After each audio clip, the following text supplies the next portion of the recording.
भगवते वासुदेवाय।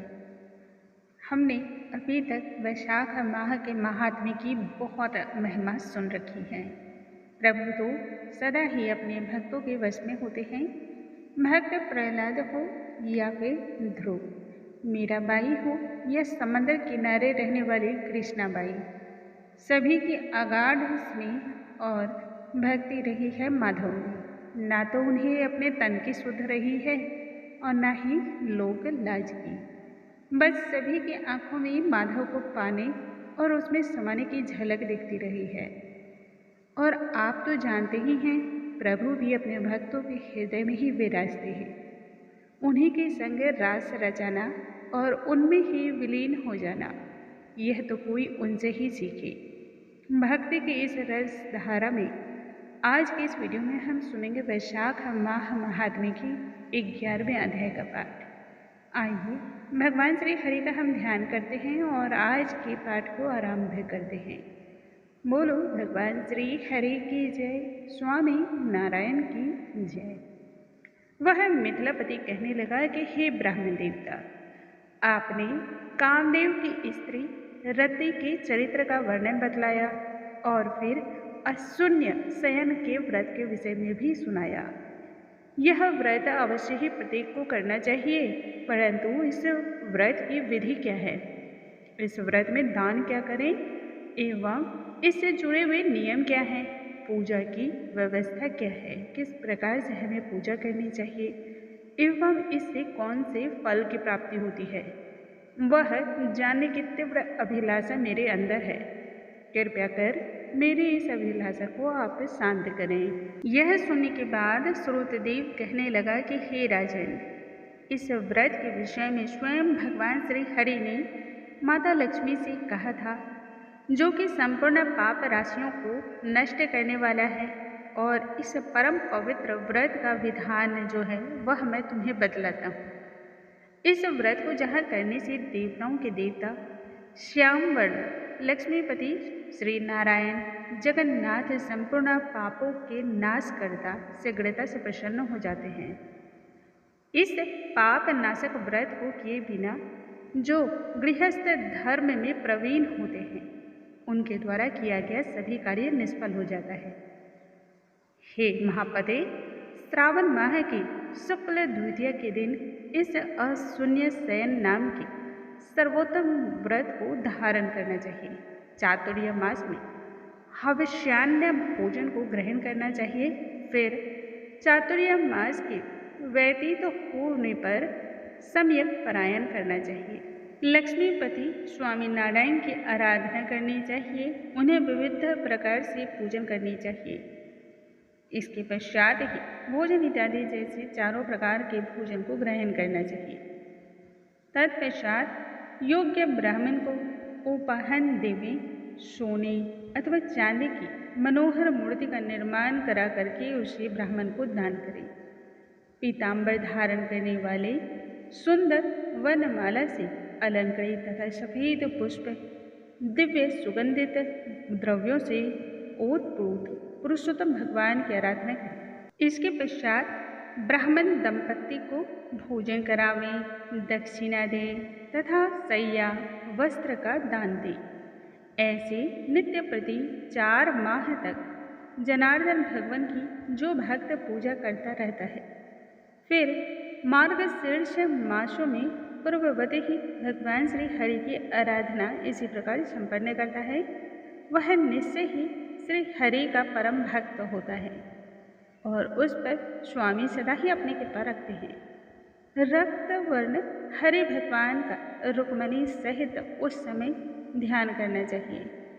ऐसे ही चैत्र से लेकर 4 मास तक भगवान श्री हरि की पूजा आराधना करनी चाहिए। भूमि पर आसन को बिछा करके भक्तों को श्री हरि की उपासना करनी चाहिए, जो कि संपूर्ण पापों को नाश करने वाला है। यह व्रत को आषाढ़ माह की द्वितीया के दिन समाप्त करें। उस दिन अष्टाक्षर मंत्र जो होता है उसके द्वारा हवन करना चाहिए।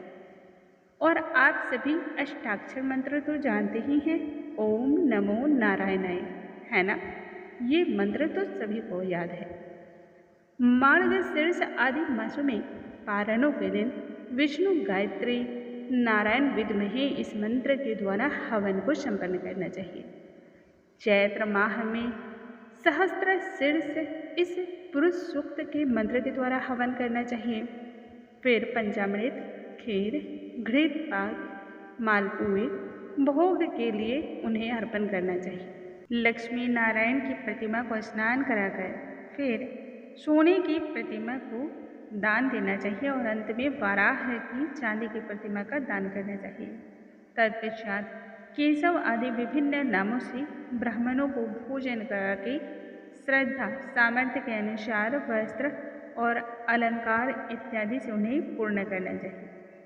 पूजन करके घी मालपुए जैसे जो भी सुगंधित और स्वादिष्ट व्यंजन होते हैं वह ब्राह्मणों के निमित्त 12वें दिन देना चाहिए। इसके करने के बाद प्रतिमा को संपूर्ण अलंकार से विभूषित करके और फिर आचार्य को दान दें, सैया का संकल्प लें। उसके ऊपर लक्ष्मी नारायण की विधिवत पूजन करें, कांसे के पात्र को देवें। फिर अपूर्व वस्त्र अलंकार और दक्षिणा के सहित उत्तम वैष्णव और कुटुंबी ब्राह्मण को देना चाहिए। ब्राह्मण की विधिवत पूजा करके भोजन करावें। दान देने के निमित्त कहना चाहिए, हे प्रभु, हे जनार्दन, जैसे आपकी सैया लक्ष्मी से अशून्य है वैसे ही हे केशव, इस सैया दान से मेरी भी सैया अशून्य हो। इस प्रकार से भगवान से आराधना करके आप स्वयं भोजन को ग्रहण करें। यदि पुरुष ये सौभाग्यवती स्त्री अथवा विधवा अशून्य शयन के निमित्त इस व्रत को धारण करता है तब जगन्नाथ भगवान अत्यंत ही प्रसन्न होते हैं और देवताओं को भी दुर्लभ जो कार्य की प्राप्ति होती है वह सहजता से हमें मिल जाती है।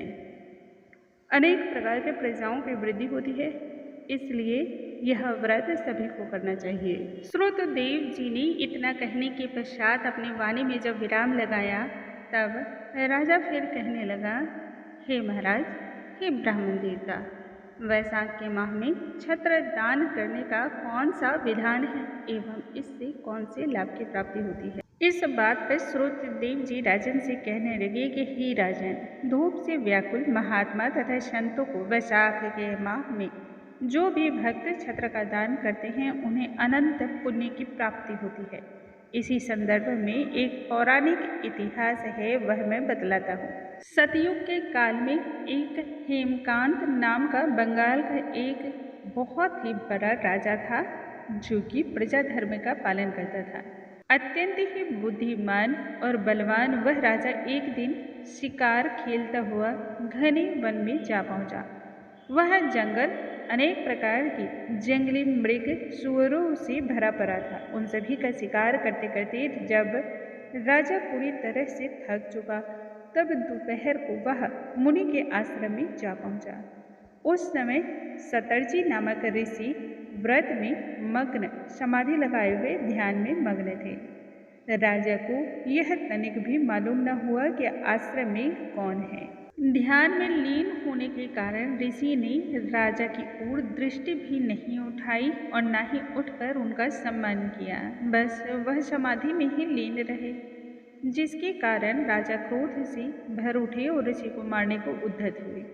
तब ऋषि के सहस्त्रों शिष्यों ने राजा को रोकते हुए कहा कि अरे ओ मूर्ख, दुर्बुद्धि, सुनो, हमारे गुरु अभी समाधि में लीन हैं। उन्हें तो यह मालूम ही नहीं कि बाहरी दुनिया में क्या हो रहा है, इसलिए तुम क्रोध करने के योग्य नहीं हो। इस पर राजा शिष्यों से कहने लगा कि मैं इस भरी दोपहरी में थक चुका हूँ।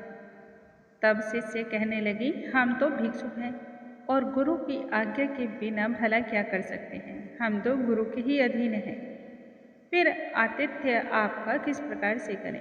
शिष्य के मुख से इस प्रकार के उत्तर सुनकर के राजा उन्हें मारने के लिए धनुष को उठा लेते हैं। कहने लगे कि मैंने तुम्हारी दस्यु और पशुओं की अनेक प्रकार से रक्षा की है और मुझसे ही तुमने प्रतिग्रह किया है और मुझे उल्टे शिक्षा भी देते हो। यह तो महाकृतघ्नी है। अपने को बड़ा ही मानते हुए मुझे तो भूल गए हैं। इस प्रकार क्रोध में भरकर धनुष से बाणों को छोड़ने लगे जब तब सभी शिष्य इधर उधर भागने लगे। इस घटना में कुल 300 शिष्य मारे गए। उसके पश्चात राजा तथा उसके सभी सैनिकों ने आश्रम में रखी हुई सभी वस्तुओं का उपयोग किया, सभी वस्तुओं को अपने अधिकार में ले लिया। छक कर खूब सभी ने भोजन किया। इसमें राजा की सहमति थी। जब संध्या काल का समय आया तब राजा अपनी चतुरंगिनी सेना को साथ लेकर के अपने राजमहल की ओर लौट आया। उधर कुशकेतु ने अपने बेटे के दुष्व्यवहार को जब सुना तो बेटे की खूब निंदा की और महल से दूर उसे निकाल दिया। महल से निष्कासित राजा हेमकांत भूख और प्यास से व्याकुल होते होते भ्रमण करते करते भटकते हुए घने जंगलों के बीच जा पहुंचा। अब तो उसे ब्राह्मणों की हत्या भी अंदर ही अंदर खाने लगी। बहुत समय तक वह जीव जंतुओं को मारकर ही अपना भरण पोषण करने लगा, परंतु हत्या के पाप से उसे कहीं भी शांति प्राप्त न हुई। इधर उधर मारा मारा फिरने लगा। इस प्रकार से 28 वर्ष का समय व्यतीत हो गया। एक दिन की बात है, तीर्थ यात्रा करते हुए ऋत नामक मुनि वैशाख माह की उस दोपहर के समय उस घने वन में आ पहुँचे।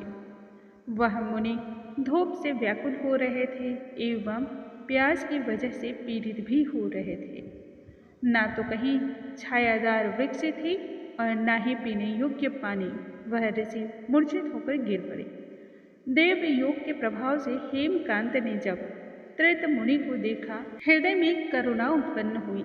थके हुए और मूर्छित उस ऋषि को देख करके राजा ने ढाक के पत्तों के द्वारा एक छत्र का निर्माण किया तथा धूप निवारने के लिए मुनीश्वर के सिर पर उसे लगा दिया। साथ ही साथ जल भी दिया। इस उपचार से जल्द ही ऋषि की मूर्छा खत्म हो गई और वह चेतना में आकर बैठ पड़े। राजा हेमकांत के द्वारा मात्र इतना सा कार्य करने की वजह से ही पुण्य का प्रभाव इतना तेज हुआ कि राजा के ऊपर से 300 ब्रह्म हत्याओं का दोष भी दूर हो गया। इससे हेमकांत को बड़ा अधिक विस्मय हुआ। वह बहुधा प्राणियों को कुछ देता था, उसकी हत्या भला कैसे दूर हो गई, किसने दूर की और कैसे दूर हुई, इसका कारण क्या है। इस प्रकार से वह मन ही मन विचारने लगा।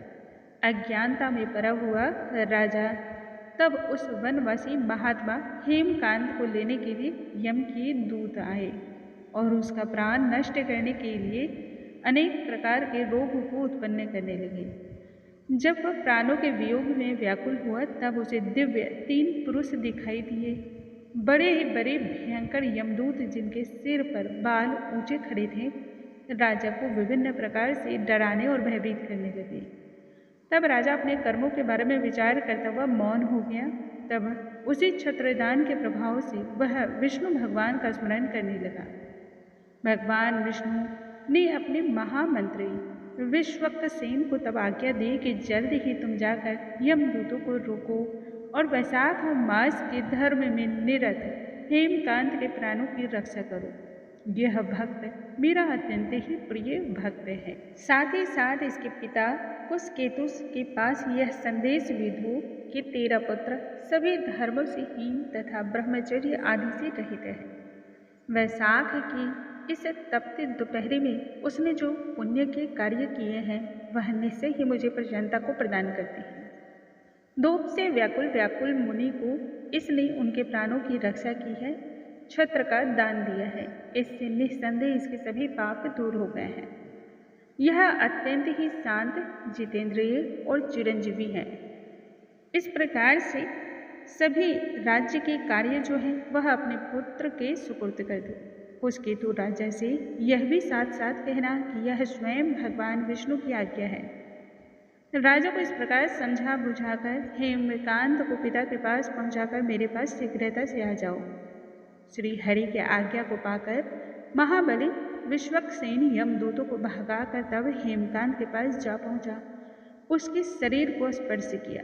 भगवान के पार्षद के स्पर्श करते ही राजा के शरीर के सभी रोग और व्याधि दूर हो गई। तत्पश्चात हेमकांत को अपने संग लेकर के वह उसी नगरी में गया जहाँ पर वह राज्य करता था। राजा अपनी जन्मभूमि और कर्म भूमि को देखते ही दंडवत होकर के भगवान के पार्षद के चरणों पर गिर पड़ा।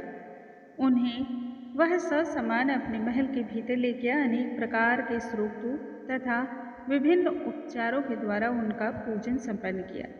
इससे भगवान श्री हरि के पार्षद विश्वक्सेन अत्यधिक प्रसन्न होकर कहने लगे, हेमकांत को आगे करके जो बात भगवान विष्णु ने कह रखी थी वह सभी बात उन्होंने हेमकांत के पिता कुशकेतु से जाकर कही, जिसके उपरांत कुशकेतु ने अपने संपूर्ण राज्य को पुत्र के सुपुर्द कर दिया और राज्य के आसन पर आसीन किया और फिर अपने स्त्री को साथ लेकर के तपस्या करने हेतु घने वन में चल पड़ा। इसके पश्चात भगवान श्री हरि का पार्षद विश्वक्सेन भगवान विष्णु के धाम की ओर प्रस्थान कर गया और राजा हेमकांत प्रत्येक वैशाख के माह में इसी प्रकार के धार्मिक कार्यों को करने लगा, जिससे भगवान श्री हरि प्रसन्न हुए और ब्राह्मणों में भक्ति करने वाले धर्म के मार्ग में स्थित शांत, जितेंद्रिय तथा संपूर्ण जीवों पर दया का भाव रखने वाले वह हेमकांत पर अत्यधिक प्रसन्न हुए। इस पृथ्वी के संपूर्ण लोगों के सुखों को भोग करके अंत में हेमकांत विष्णु धाम को गया। वैशाख मास के इस धर्म से अधिक दूसरा कोई अन्य धर्म नहीं है, इससे बड़ा दूसरा कोई सुख नहीं है, ना ही इससे बड़ा कोई पुण्य कार्य है। धर्म रूपी यह पाप रूपी ईंधन को जलाने के लिए अग्नि के समान कार्य करता है, जो अत्यंत ही सहज और सुलभ है। चारों ही पुरुषार्थों को यह बहुत ही सहजता से प्रदान करता है। बोलो भगवान श्री हरि की जय, स्वामी नारायण की जय। दोस्तों, आज के इस वीडियो में हमने सुना वैशाख माह महात्म्य की 11वें अध्याय का पाठ। आज की इस कथा को हम यहीं पर विराम लगाते हैं। कल हम पुनः मिलेंगे। तब तक के लिए नमस्कार। हरे कृष्णा, राधे राधे।